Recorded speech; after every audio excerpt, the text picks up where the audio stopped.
Welcome back to Broncos Beat. Denver's 53-man roster is set. Their extended 16-man practice squad is now in place, and all that's left to do is play some football, which they will do a week from today on Monday Night Football up against the Tennessee Titans. You guys, after an entirely virtual offseason and an abbreviated training camp with no preseason games, it's really crazy to think that the Broncos will take to Empower Field at Mile High in just 1 week. I know there's still so much that needs to be done between now and then, but as they look to the Tennessee Titans, what is the number one priority for the Denver Broncos? Prove that you can tackle Derrick Henry.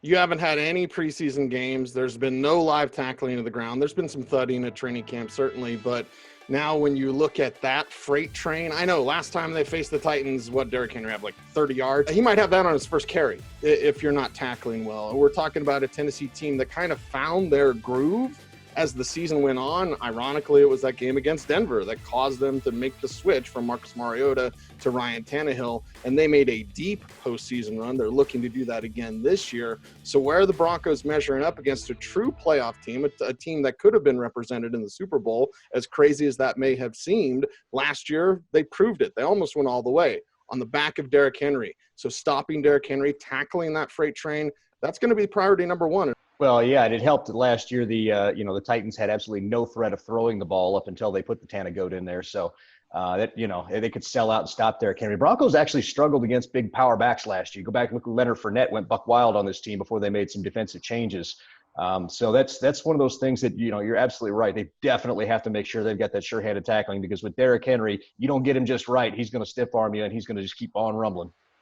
I think Vic Fangio definitely has a healthy respect for what this Titans team can do on offense. On the defensive side, though, real quick, what's this pass rush going to look like if you're Pat Shurmur trying to game plan for this Titans team? You've got Jadeveon Clowney just signed, Vic Beasley MIA for a lot of training camp. I mean, like what this defense, what this front seven is going to look like. Jarrell Casey now is over on the Broncos. So getting a sense on tape for what this pass rush is going to look like if you're a Broncos offensive coach is kind of tough. Well, you mentioned Jarrell Casey, who was traded to the Denver Broncos this offseason, and judging by what he told the media last week, we can expect a highly motivated version of Jarrell Casey this time next week.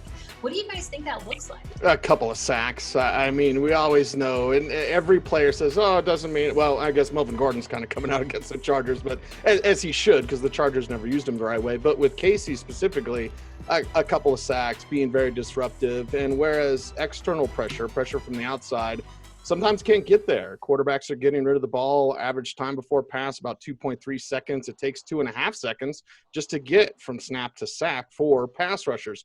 Middle pressure makes every quarterback mortal. Even, what'd you call him? Tannegoat?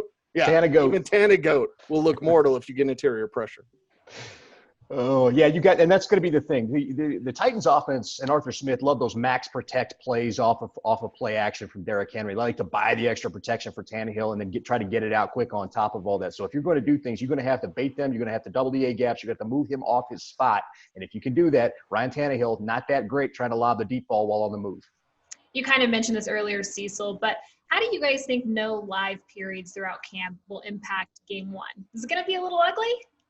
I think it might be a little overly physical. Honestly, we all know this. They're eager. Well, very eager. Each other. Okay. And Matt, Ben, how many times have we seen like a joint practice? The 49ers are coming into town and there's a fight on day one. So I'm not promoting anyone getting in a fight, but you're going to see some extra physicality because you're so amped up just to play somebody else. And keep in mind, they haven't had officials at practice. I mean, aside from Brandon McManus strolling out there in a referee jersey every couple of days, I mean, that's really what that's pretty much what we got. Vic Fangio, the final stadium practice, was throwing the yellow flag a couple of times. So they got kind of a feel for it. But getting the in-the-moment calls from a referee is far different than going back to the classroom with a coach and being like, here's where you messed up. You're going to see some sloppy play. We saw that the last time we had no preseason type stuff, the lockout year, we saw some sloppy play to start the season for the first quarter of the season. So I would expect a little bit of that.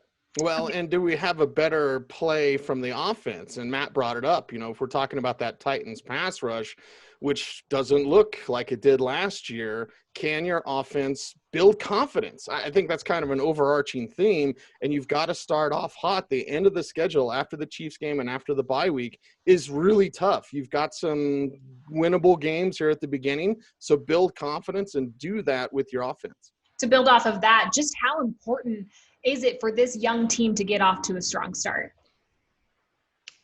I think it's huge. Huge. You gotta build confidence. It starts with in-game building confidence, like Cecil was talking about. Get those easy throws and get the ball rolling with that. You can't get a young team disinterested in the remainder of the season by losing a bunch of games early and not being on your P's and Q's. So I think striking quick, getting that up there, building that confidence. And these guys are too young to know better. Get that confidence up, and then the sky's the limit. Drew Lock has never heard Pat Shurmur in his ear during a real game, and to get that rhythm going is going to take some time.